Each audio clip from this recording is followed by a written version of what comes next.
The metal corridors of the alien warship were cold and harsh. Jake Morrison stumbled forward as the Zathari commander pushed him from behind. His hands were locked in glowing green chains that burned whenever he tried to pull them apart. Blood dripped from a cut above his eye, running down his face and staining his torn flight suit. Commander Vexthor made a clicking sound with his mouth parts that might have been laughter. The alien was tall and thin, with gray skin and too many joints in his arms. His eyes were black and empty like a shark's eyes. He dragged Jake into a large room where other Zathari aliens were waiting. "Look what I found floating in space," Vexthor announced. Another weak human. This one could not even fight for 5 minutes before his ship broke apart. The other aliens gathered around, staring at Jake like he was some kind of strange animal. They clicked and hissed at each other in their own language. Some of them pointed at him and made sounds that might have been laughing.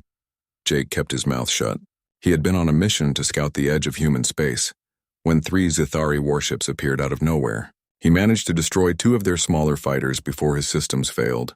Then their tractor beam caught his ship and pulled him in like a fish on a line. Sub-Commander Krell stepped closer. He was smaller than Vexthor, but looked meaner. "Why do we keep these humans alive? They are useless. We should kill this one now and save ourselves the trouble." Vexthor's eyes gleamed with something that looked like cruel joy. "No, I have a better idea. We recently captured some creatures from the planet Drakkar, very dangerous creatures. The humans have old stories about such beasts, do they not? Let us see if their stories are true." The other aliens made excited clicking sounds. Jake felt his stomach drop. He had heard rumors during the war about what the Zathari did to prisoners. They liked to watch things fight and die for their entertainment. They took him deeper into the ship. Jake saw other prisoners in cells as they walked past. Some were human, some were other species he did not recognize. All of them looked hopeless and broken. Finally, they reached a massive door made of thick metal. Through a window in the door, Jake could see a huge room. The walls glowed red with heat. Something big moved in the shadows inside. "The Drakkari fire serpents," Vexthor said with pride in his voice. "We have 3 of them. Each one can melt through ship armor with their breath. They have been hungry lately. We think you will make a good meal." Jake stared through the window. He could see 3 huge shapes moving in the darkness. Their scales reflected the red light like mirrors. Eyes that burned like hot coals turned toward the window. One of the creatures made a deep sound that shook the floor under his feet. "Your people tell stories about dragon slayers, yes?" Vexthor leaned close to Jake's face. His breath smelled like rotten eggs. "Let us see if there is any truth to your stories. Or maybe you will just die screaming." The other Zathari pulled out their recording devices. They were going to film this. They would show it to their whole fleet, proof that humans were weak and easy to kill. Vexthor pressed a button on the wall. The glowing chains around Jake's wrists disappeared. Before Jake could move, the floor opened beneath him. He fell into the hot chamber below, hitting the ground hard. He rolled and got to his feet quickly. The door above him sealed shut with a heavy sound. Jake was alone in the chamber with the dragons. Heat hit him like a physical force. The air was so hot it hurt to breathe. Sweat poured down his face immediately. As his eyes got used to the dim red light, Jake looked around the chamber. The 3 dragons were even bigger up close. Each one was at least 30 feet long from nose to tail. Their bodies were covered in overlapping scales that seemed to glow from within. Their heads were shaped like reptiles with rows of sharp teeth visible even when their mouths were closed. Smoke came from their nostrils with each breath. Above him, through the clear ceiling, Jake could see the Zathari watching. Their cameras were pointed at him, waiting for the show to begin. The biggest of the 3 dragons stepped forward. Its claws scraped against the metal floor with a horrible grinding sound. It lowered its massive head, looking at Jake with eyes that seemed too smart for an animal. Jake stood his ground. If he was going to die here, he would die standing up like a soldier. But as he looked into the dragon's eyes, something strange happened. The creature's eyes went wide. It made a sound, a low rumbling note that was different from the growl it made before. It almost sounded like the dragon recognized him. The dragon lowered its head even more, bringing it down to Jake's chest level. The other 2 dragons came closer too, forming a circle around him, but they were not attacking. They were not trying to hurt him at all. Above, Vexthor's voice came through a speaker in the ceiling. "What are they waiting for? Maybe the human is too small to bother with. Give them some encouragement to fight." A bolt of energy shot down from the ceiling, hitting the floor near Jake's feet. The dragons reacted fast. The biggest one moved between Jake and the energy blast. It spread its wings wide, protecting him. Jake's mind raced. This made no sense. These creatures should be attacking him. That is what the Zithuri expected. That is what they wanted to see. But instead, the dragons were protecting him. He slowly raised his hand, palm out, toward the nearest dragon. The creature watched him carefully. Then it stretched its long neck forward, bringing its nose close to his hand. When they touched, Jake felt a rush of warmth flow through his body. Then the images started. Pictures flooded into his mind, memories that were not his own. He saw worlds on fire. He saw the dragon civilization before it was destroyed. He saw the bond between dragon and rider that existed across 1,000 star systems long ago. He saw humans who walked with these creatures as friends and partners before the galaxy forgot. The dragon made another sound. This time Jake understood what it meant. Brother. Above them, the Zithari had gone quiet. They did not understand what they were seeing. Vexthor's voice came through the speaker again, angry now. This is wrong. The creatures should be tearing him apart. Make them angry. Increase the power. More energy bolts rained down into the chamber. The 3 dragons moved as one unit, forming a protective wall around Jake. Their wings spread wide to block the attacks. The biggest dragon looked back at Jake. In its eyes, he saw a question. Jake took a deep breath. He did not fully understand what was happening. He did not know how he could feel the connection with these creatures. He did not know why they recognized him, but he knew one thing for sure. He was not a prisoner anymore. He was something the Zithari had feared for a very long time. Something they thought was dead and gone. Something from the old stories that even humans had forgotten. He was a dragon, rider, and the Zithari were about to learn why that name once made whole empires shake with fear. Jake put his hand on the big dragon's neck. Through the connection, he felt her name. Not in words, but in meaning and feeling. Her name was Ember. Show them, Jake said quietly. Show them what we are. Ember understood. She reared back and opened her mouth. White-hot fire erupted from her throat, shooting up toward the ceiling. The blast hit the clear barrier above them. Cracks appeared in the material, spreading like spider webs across its surface. Alarms began to sound throughout the ship. The Zithari in the observation room scattered, their earlier joy replaced by panic and fear. Jake climbed onto Ember's back, his hands finding natural grips along her spine. The other 2 dragons moved into position beside her. Their names came to him through the connection. Ash and Cinder. Together, all 3 dragons breathed fire at the same spot on the ceiling. The barrier shattered under the combined heat. Pieces of it fell into the chamber like deadly rain. Ember launched herself upward through the opening. Jake held on tight as they crashed into the observation room above. Zithari aliens ran in all directions, screaming in their language they were free. And now, they were going to escape this ship and find their way home. The hunt had begun.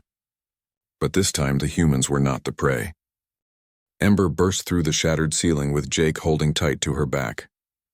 Glass and metal rained down around them as they crashed into the observation deck. Zithari officers scrambled away, their recording devices falling to the floor and breaking into pieces. Commander Vexthor backed against the far wall, his black eyes wide with something Jake had never seen in an alien before. Fear. Pure, undeniable fear. Impossible, Vexthor hissed. The human has bonded with the creatures. This cannot be real. Ash and Cinder followed Ember through the opening, their roars echoing through the corridors. The sound was so loud it made the metal walls shake. More alarms began to wail throughout the ship. Through his connection with Ember, Jake could sense the layout of the ship. He could feel where the other prisoners were held. He could sense the hangar bay where ships waited. Most importantly, he could feel the fear spreading through the Zithari crew as they realized their prisoners were loose. To the holding cells, Jake said. Ember did not need him to explain. She already knew what he wanted through their bond. She turned and smashed through a bulkhead door like it was made of paper. The corridors were not built for creatures as large as dragons. Ember's shoulders scraped against the walls as she ran. Her claws tore deep grooves in the metal floor. Behind them, Ash and Cinder created a wall of fire to stop any Zithari soldiers from following. They reached the holding area in less than 2 minutes. Dozens of cells lined the walls, each one containing prisoners from different species. Jake saw 2 human soldiers jump to their feet when they spotted him riding the dragon. "Everyone stand back from the doors," Jake shouted. The prisoners obeyed, pressing themselves against the back walls of their cells. Ember breathed fire at the control panel. The metal melted instantly, sparks flying in all directions. Every cell door in the room hissed open at once.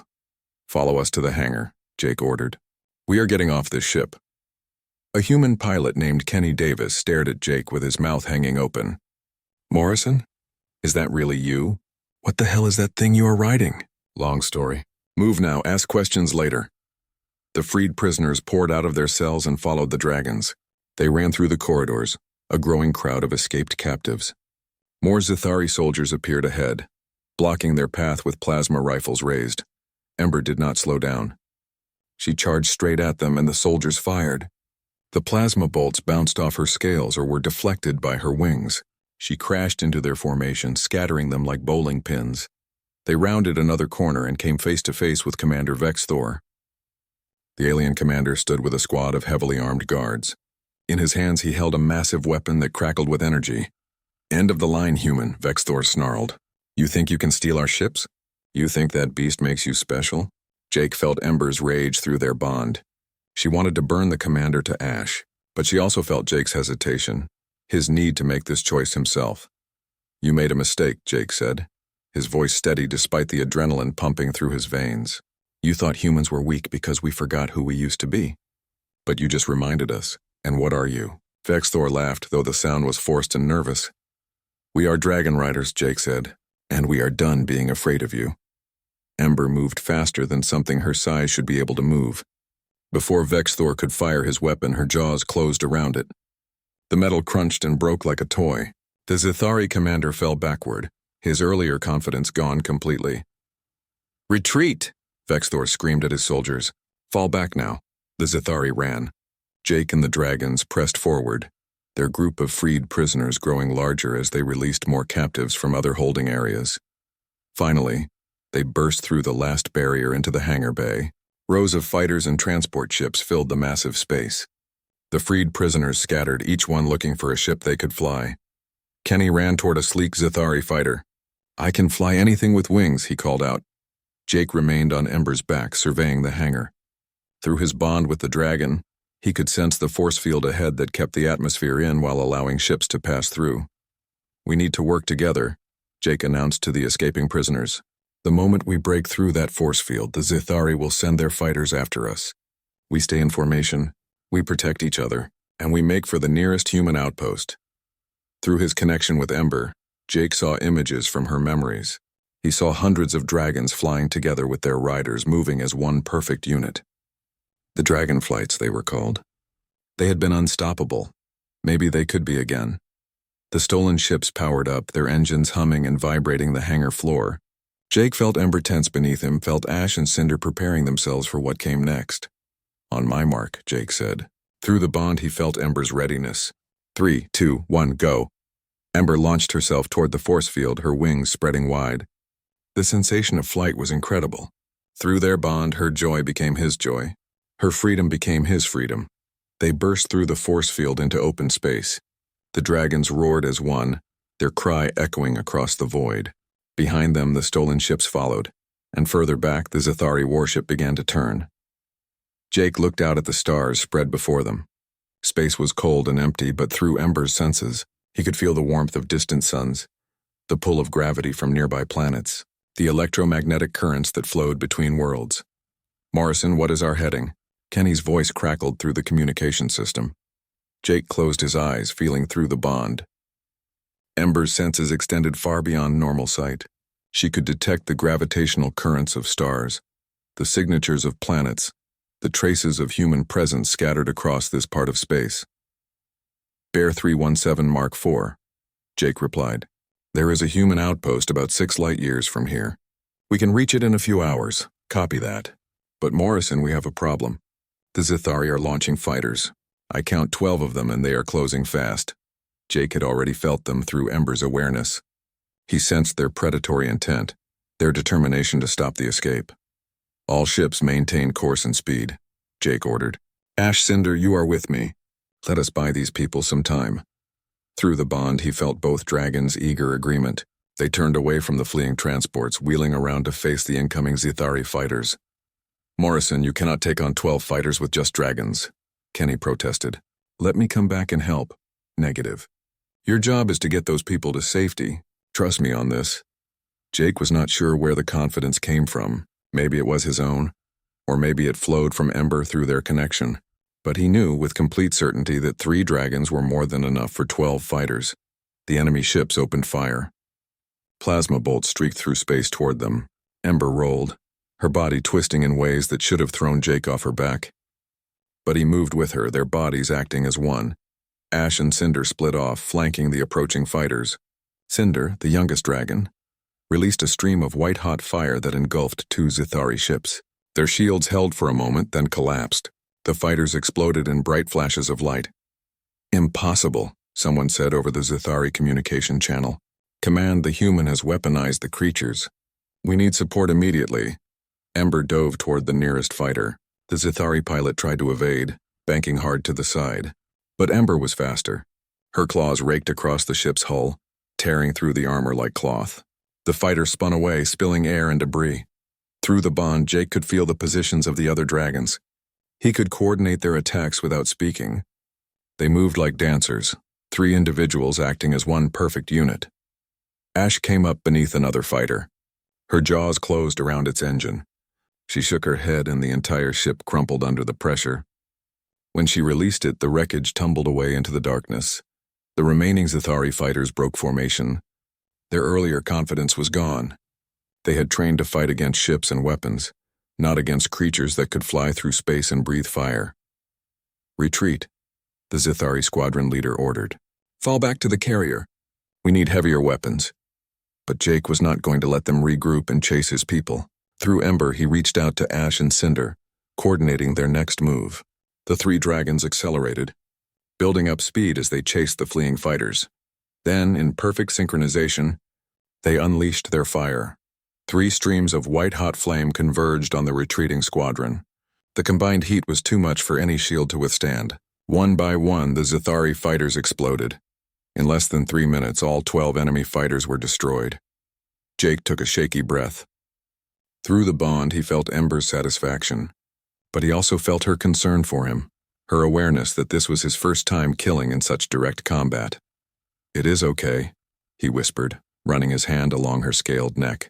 You did what you had to do. What we had to do.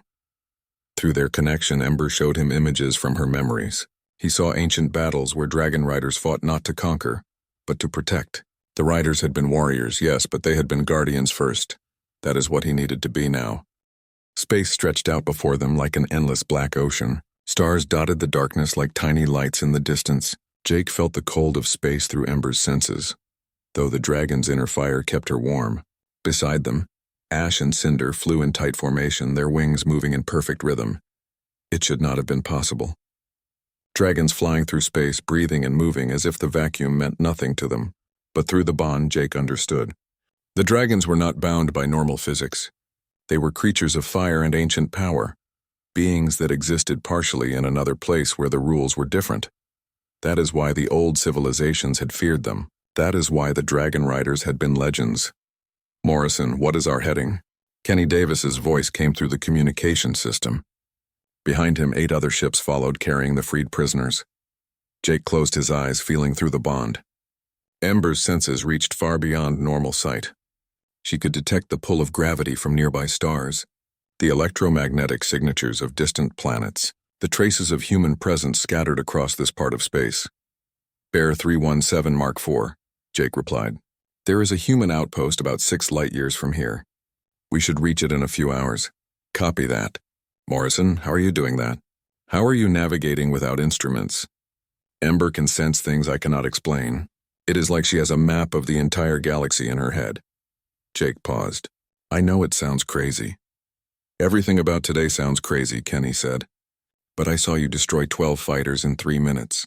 I am not going to question anything anymore. Hours passed as they traveled. The Zithari did not pursue again. Maybe they were regrouping. Maybe they were reporting back to their commanders about what they had seen. Finally, sensors began picking up human signatures ahead. The outpost appeared on their scopes, a small but well-defended station orbiting a gas giant. Unidentified vessels, this is Haven Station Control. A voice came through on human frequencies. "You are approaching restricted military space. Identify yourselves immediately, or we will open fire." Kenny transmitted their identification codes and explained that they were escaped prisoners with captured enemy ships. There was a long pause as the station verified their story. "Copy that, Commander Davis. You are cleared to dock at Bay 3. But what are those other signatures we are reading? They are massive, but they are not showing up as any known ship type." Jake smiled despite his exhaustion. "Haven Station, this is Lieutenant Jake Morrison. Those signatures are friendly. You are going to want to clear Bay 5 for them. Trust me, you will want to see this." Another pause. "Morrison, are you telling us you are bringing aliens to our station?" "Not exactly," Jake replied, patting Ember's neck. "I am bringing something much older. Something humanity forgot we had." As they approached the station, Jake could see the observation windows lighting up. He imagined the people inside staring out at the 3 massive dragons flying through space. Commander Lisa Hayes stood in the observation deck, her coffee cup forgotten in her hand. She watched the 3 creatures glide through space alongside the returning fighters. "Someone please tell me I am seeing things," she said quietly. Her second in command, Captain Greg Turner, shook his head slowly. "If you are, Commander, then we all are. Those things are real. And according to our sensors, they are hot enough to melt through our hull." "Get me a direct line to Earth Command," Lisa ordered. "They need to see this, and prepare Bay 5 like Morrison requested. But have security teams standing by. I want to welcome our people home, but I also want to be ready if those creatures turn hostile." Down in the hangar bay, Kenny brought his stolen fighter in for a smooth landing. The other rescued prisoners followed. Deck crews rushed forward to help the tired escapees out of their ships, but everyone's attention was drawn to Bay 5, where the massive doors had opened to space. Ember glided through first, her wings tucked close as she navigated the opening. Behind her, Ash and Cinder followed. The moment they crossed into the atmosphere-controlled bay, the force field sealed behind them. Jake dismounted from Ember's back, his legs shaky after hours of flight. He could feel the dragon's tiredness through their bond, could sense how much energy she had used keeping them protected in space. "Rest now," he said softly. Ember lowered herself to the deck, her massive form curling up. Ash and Cinder settled beside her, their eyes already closing. A squad of Marines approached carefully, their weapons lowered but ready. Leading them was Commander Hayes herself, her expression showing both wonder and professional caution. "Lieutenant Morrison," she said formally, "welcome back. I'm going to need you to explain what you have brought to my station." Jake straightened, coming to attention despite his tiredness. "Commander Hayes, permission to speak freely?" "Granted. Those creatures are called Drakari fire serpents. The Zithari captured them weeks ago and were using them for entertainment. They threw me in with them expecting me to die." Jake paused, glancing back at Ember. "Instead, I bonded with them. With her specifically. Her name is Ember." Lisa Hayes studied him carefully. "Bonded? You can communicate with them?" "More than that, Commander. I can feel what she feels, sense what she senses. It is like we are 2 parts of the same being now." Jake knew how insane it sounded. "And it is not just me. Other humans can do this too. We just forgot about it." Over the next hour, Jake was questioned by Station Command while the dragons rested. He explained everything, from the moment of capture to the battle with the fighters. Medical teams examined him, finding nothing physically wrong, though his brain scans showed unusual activity. "This is incredible," Dr. Henry Cooper said, reviewing the scans. "Your brain is showing activity in areas we did not know were functional. It is like entire sections of your neural pathways have suddenly turned on." "Can you do anything about it?" Lisa Hayes asked. "Can you reverse the bonding?" "I do not think you understand, Commander," Henry replied. "This is not something done to him. This is something that was always there, sleeping. The dragon did not change him. She woke up something that was already part of his genes." In Bay 5, crowds had gathered at the observation windows. Station personnel and refugees stared at the sleeping dragons. News was spreading fast across the human fleet. Meanwhile, in the command center, Lisa Hayes was on a secured line with Admiral Frank Peterson at Earth Command. "I am looking at the footage right now, Commander," the Admiral said, "and I still do not believe it. Dragons, real dragons. I have seen them myself, sir. They are real. And if Morrison's report is accurate, they are incredibly powerful. He took out 12 Zithari fighters with just the 3 of them. How many more of these creatures exist? Unknown, sir. But Morrison believes there may be others scattered across the galaxy, and he also believes that other humans could bond with them, potentially creating an entire new military capability. The Admiral was silent for a long moment. Commander, I am authorizing you to provide Morrison with whatever resources he needs. If there is even a chance we can replicate this bonding process, we need to explore it. The war is not going well, and we need every advantage we can get. Back in Bay 5, Jake had returned to check on Ember. The great dragon opened one eye as he approached. Through their bond, he felt her contentment. She was warm, fed, and safe for the first time in weeks. We did it, Jake said quietly, sitting beside her massive head. We are safe. For now. Through the bond, Ember showed him an image. It was a memory of her flying with dozens of other dragons, their riders mounted on their backs, all of them moving as one force. You want to find the others, Jake said. The other dragons. The other potential riders. Ember's rumble of agreement vibrated through the deck plating. I want that too, Jake admitted. But I do not know how. I do not know where to start looking. The dragon shifted, and suddenly Jake felt something new through their connection. Not a memory, but a sense of direction, like a compass pointing toward something distant. Through Ember's awareness, he could feel other dragons calling out, their presence like faint stars in a dark sky. The nearest one was 3 systems away, on a mining colony called Terra Nova. Commander Hayes, Jake said into his communication unit, I need to request permission to leave the station. Ember is sensing another dragon, and I think we should investigate. There was a pause before the commander responded. Morrison, you just got here. You need rest and medical clearance. With respect, Commander, this is more important. If there are other dragons out there and other humans who can bond with them, we need to find them before the Zithari do. This could be the difference between winning and losing this war. Another pause, longer this time. Then Lisa Hayes sighed. Permission granted, but you are not going alone. I am sending Captain Turner with a squadron to escort you. And Morrison? Yes, Commander. Bring me back an army, Jake smiled. That is the plan, Commander. 3 hours later, after a quick meal and basic medical check, Jake was back on Ember's back. The dragon had rested and fed. Through their bond, he could feel her excitement at finding another of her kind. Ash and Cinder would remain at Haven Station for now, both to rest and to show the human command that the dragons were not a threat. But Jake and Ember would become scouts, searching for others who carried the ancient gift. As they launched from Bay 5, 6 human fighters fell into escort formation around. Chris Sullivan stood at the viewing window of Terra Nova's control tower. His hands pressed against the glass as he watched the impossible creature descend toward the landing pad. Every logical part of his mind told him he was seeing things. But the dragon was real. Behind him, the control room buzzed with activity as people scrambled to coordinate the landing. Captain Turner's fighters had already touched down.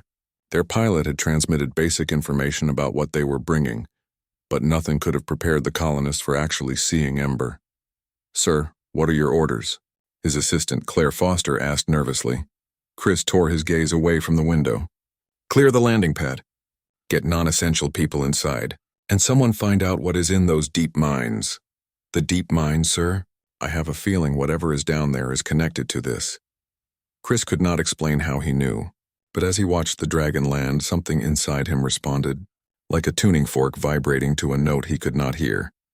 Jake dismounted from Ember's back as soon as they touched down.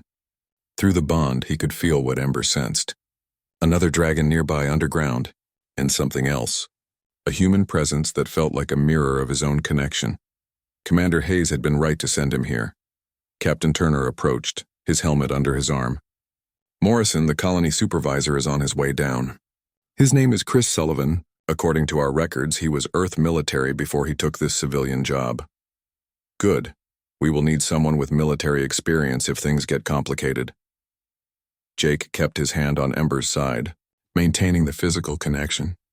Have your people detected anything unusual underground? Thermal readings are strange in the abandoned mine system. Could be volcanic activity, could be unstable equipment, or it could be another dragon. Jake closed his eyes, feeling through Ember's senses. She is down there. She has been sleeping for years, maybe decades, but she is waking up now. A group of colonists emerged from the main building, led by a man in his late 30s with short brown hair. Chris Sullivan walked with purpose, though Jake could see the tension in his shoulders, the way his eyes kept moving to Ember. "Lieutenant Morrison?" Chris extended his hand. "Chris Sullivan, colony supervisor. I have to say, this is not what I expected when I woke up this morning." Jake shook his hand and immediately felt it, a spark of recognition that went beyond normal human interaction. Through Ember, he sensed the potential within this man, the dormant genes that marked him as a candidate for bonding. "Mr. Sullivan, how long have your people been reporting disturbances in the deep mines?" Chris blinked, surprised by the question. "About 3 weeks, why? You think there is another one of those down there?" "I know there is. Her name is Storm." The name came through Ember's connection to the other dragon, carried through whatever link connected all dragons across the galaxy. "She has been sleeping, but our presence here is waking her." The ground beneath their feet shook. Alarms began blaring across the colony, and Chris's communication unit crackled to life. "Sir, we are reading massive seismic activity in Section 7 of the deep mines, and the temperature down there just spiked by 200 degrees. Chris looked at Jake. "Is this going to be a problem?" "That depends," Jake replied. "Storm is waking up confused and probably angry. She has been alone for a long time. We need to get down there before she breaks through to the surface and panics your people." "We? You mean you are going down there?" "I'm going down there. But I think you should come too." Chris stared at him. "Why me?" "Because I can feel it, Mr. Sullivan. You are like me. You have the potential to bond with a dragon." Jake gestured to Ember. "This is bigger than the war. Bigger than the Zathari. Humanity used to have this partnership with dragons and we lost it. Now it is coming back, but it needs people like us to rebuild it." Another tremor shook the ground, stronger this time. Through the bond, Jake felt Ember's concern. Storm was becoming more upset, her confusion growing as she sensed other beings above her but could not identify them. Chris made his decision. "Claire, you are in charge until I get back. Get all non-essential people into the reinforced shelters. Captain Turner, I will need your people ready to evacuate the colony if things go wrong." "Understood," Turner replied. "But Morrison, are you sure about this? Going into an unstable mine to meet an angry dragon?" "Not really," Jake admitted. "But it is what needs to be done." 20 minutes later, Jake and Chris descended into the mines in an industrial lift. Ember barely fit in the reinforced cage. The temperature rose steadily as they went deeper, and Chris pulled on protective gear to handle the heat. "So explain this to me again," Chris said as they descended. "I am supposed to have some kind of genetic connection to these creatures?" "It is inherited from humans who bonded with dragons thousands of years ago," Jake explained.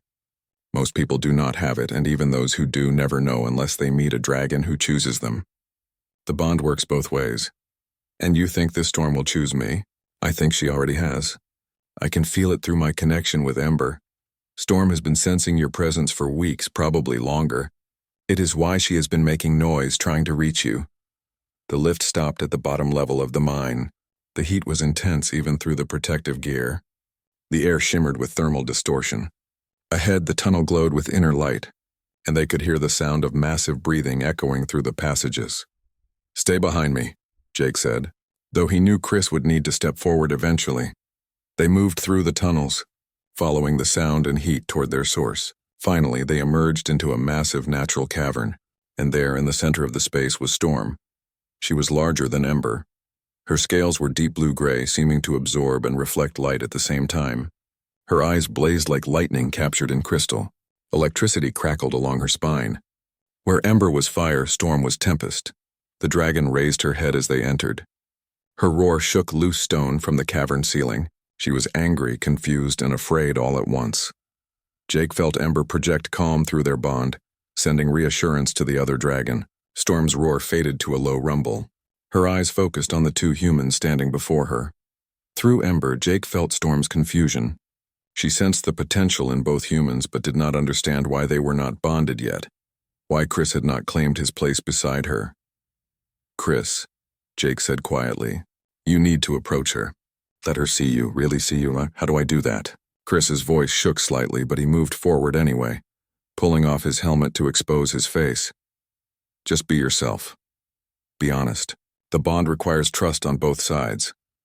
Chris took slow, measured steps toward Storm.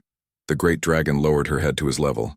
For a long moment, they simply stared at each other, human and dragon, separated by millions of years of evolution but connected by something deeper.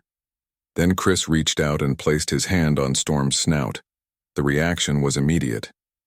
Lightning crackled through the cavern as the bond formed, arcing between Chris and Storm in a visible display of energy. Jake felt it through his connection with Ember, felt the moment when two separate beings became one unified whole. Chris gasped, his eyes widening as memories flooded through him. Storm's consciousness merged with his own. He saw the dragon's past, saw her flying among the stars with her previous rider centuries ago, saw the battle that had wounded her and forced her into this long sleep. And Storm saw Chris's memories in return. She saw his life, his losses, his decision to come to this remote colony to escape his past. She saw his loneliness, his searching for something he could not name. She saw that they needed each other. "Oh," Chris whispered. "Oh, I understand now," Jake smiled. "Welcome to the Dragon Riders, Chris." Above them, back at the colony, Captain Turner was coordinating with Haven Station when new alarms began blaring. His sensors officer called out urgently, "Captain, we have multiple contacts dropping out of faster-than-light travel. Zethari signatures." "A lot of them," Turner swore. "How many?" 20 ships. Looks like a full battle group. And they are heading straight for us. The war had found them again. But this time, humanity had something the Zethari did not expect. This time, humanity had dragons. In the cavern below, Jake felt the approaching threat through Ember's senses. He looked at Chris, who was still adjusting to his new bond with Storm. "Can you fly?" Chris met his eyes. Jake saw understanding there, saw the knowledge flowing from Storm through their bond. "Yes, I think I can." "Good, because we are about to have our first real battle as Dragon Riders." Jake climbed onto Ember's back. "Follow my lead." The two dragons launched themselves up through the mine shaft, their riders mounted and ready. As they burst from the entrance into open air, alarms wailed across the colony. In space above Terra Nova, 20 Zethari warships dropped out of faster-than-light travel, their weapons powered up, targeting the human colony below. On the bridge of the lead ship, Commander Vexthor stood before the main view screen. He had survived the humiliation of losing his prisoners. He had been demoted and disgraced, but he had convinced his superiors to give him one more chance. He would destroy this human colony. He would kill the dragon rider who had shamed him, and he would prove that the Zethari W. Ember and Storm burst through the atmosphere into the cold void of space. Jake felt the transition through his bond with Ember, felt the moment when air gave way to vacuum. The dragon's inner fire kept them both warm and protected. Beside them, Chris held tight to Storm's back. Through Ember's connection, Jake could sense the other rider's fear mixed with determination. This was Chris's first time in space, his first time on Dragonback in combat. But Storm was there, her confidence flowing through their bond, steadying him. Above them, 20 Zethari warships hung in space like predators waiting to strike. Their weapons glowed with charging energy.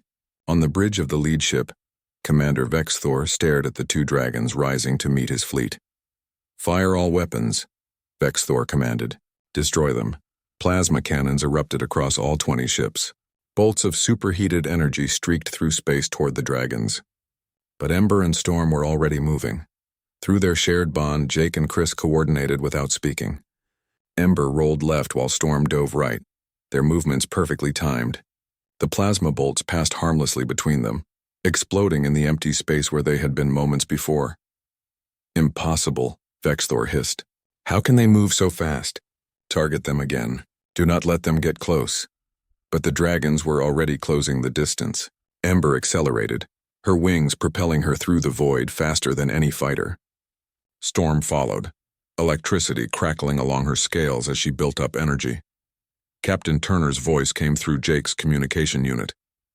"Morrison, we are launching fighters to support you." "Hold on for 30 seconds. "Negative, Captain," Jake replied. "Keep your fighters grounded. We do not want them caught in the crossfire. This is a dragon fight." Through Ember's senses, Jake could feel the layout of the enemy fleet. He could sense the power distribution in each ship, could identify which vessels were command ships and which were support craft. The bond gave him tactical awareness beyond anything human technology could provide. "Chris, take the ships on the right flank," Jake said. "Ember and I will handle the left. We work from the outside in, take out their weapons first, then their engines." "Copy that," Chris replied. His voice was steadier now, confidence growing as Storm's battle experience flowed through their bond. "Storm is ready." The two dragons split up, each targeting opposite sides of the Zithari formation. Ember dove toward the leftmost ship, a heavy cruiser bristling with weapon emplacements. Plasma fire filled the space around her, but she weaved through it like a needle through cloth. Jake felt the moment to strike through their bond. "Now, Ember!" The dragon opened her jaws and released a torrent of white-hot fire. The stream of flame struck the cruiser's weapon batteries. Metal melted instantly, turrets exploding in chain reactions as their power cells overloaded. The ship listed to one side, half its weapons destroyed. On the other side of the formation, Storm attacked with a different approach. She built up electrical energy along her body until she glowed like a star.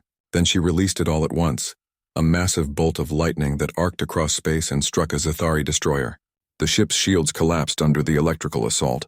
Its systems overloaded, sparks erupting from every surface as circuits fried. "What are these creatures?" a Zithari captain screamed over the communication channel. "Our weapons cannot hit them. Our shields cannot stop them." Vexathor slammed his fist against his command console. "All ships focus fire on one target at a time. Concentrate your weapons. They cannot dodge everything." The Zithari fleet adjusted their tactics. 10 ships turned their guns on Ember, creating a wall of plasma fire that filled an entire section of space. There was nowhere to dodge, nowhere to hide. But Jake was not trying to dodge. "Trust me," he whispered to Ember. Through their bond, he felt her absolute faith in him. The dragon flew straight into the wall of plasma. The bolts struck her scales and were deflected or absorbed.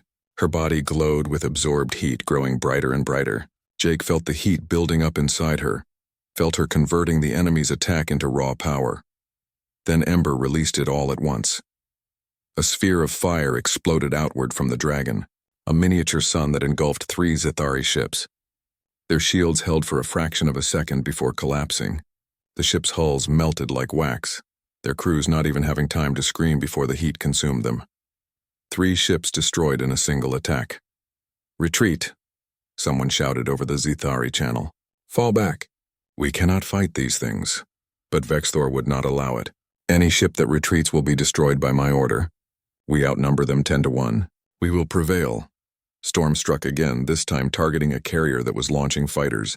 The dragon flew beneath the massive ship, her claws raking along its belly. Lightning arced from her body, jumping from her scales to the carrier's hull. The entire ship shuddered as electrical surges fried its systems. Dozens of fighters exploded in their launch bays, secondary explosions ripping through the carrier's interior. The massive ship began to break apart, its structural integrity compromised.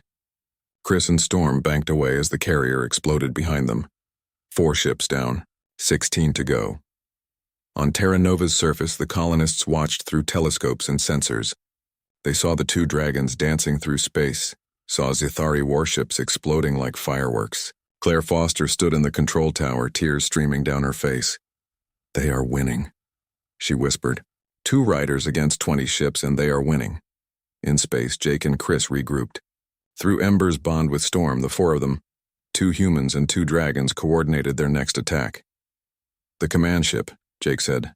"We take out Vexthor's flagship. Without their commander, the rest will break." "I am with you," Chris replied. "How do we do this?" "Combined assault. We hit them from 2 sides at once. Storm's lightning to drop their shields, then Ember's fire to finish them." They accelerated toward the flagship, a massive dreadnought that bristled with weapons. Every gun on the ship turned toward them, filling space with plasma fire. But the dragons did not slow down. Storm struck first, releasing a massive electrical bolt that arced across space and slammed into the dreadnought's shields. The barrier flickered and failed, overloaded by the raw power of the lightning. For a moment, the flagship was exposed. That moment was all Ember needed. She flew straight at the bridge, her jaws opening wide. Fire erupted from her throat, a concentrated beam of heat that punched through the ship's armor like paper. The bridge exploded in a ball of flame, and Vexthor's last scream echoed across the communication channels before cutting off abruptly. The flagship began to drift, its command crew dead, its systems failing. Without their commander's will to hold them together, the remaining Zithari ships began to retreat. One by one they turned and jumped to faster-than-light travel, abandoning the battle. In less than 10 minutes the battle was over. 5 Zithari ships destroyed, the rest fleeing in panic, and 2 dragon riders hovering victorious in the space above Terra Nova. Jake let out a breath he did not know he was holding. Through the bond he felt Ember's satisfaction but also her exhaustion. The battle had taken a lot of energy. "Chris, you did well," Jake said. "For your first time in combat, that was incredible." "Storm did most of the work," Chris replied, but Jake could hear the pride in his voice. "But yeah, we made a pretty good team." Captain Turner's voice came through the communication system. "Morrison, Sullivan, that was the most amazing thing I have ever seen. Command is going to want a full report." "Tell them they will get one," Jake said. "But first we need to land and rest. The dragons need food and time to recover." As they descended back toward Terra Nova, Jake looked out at the stars. Through Ember's senses, he could feel other dragons waking up across the galaxy. He could sense other humans beginning to realize they carried the ancient gift.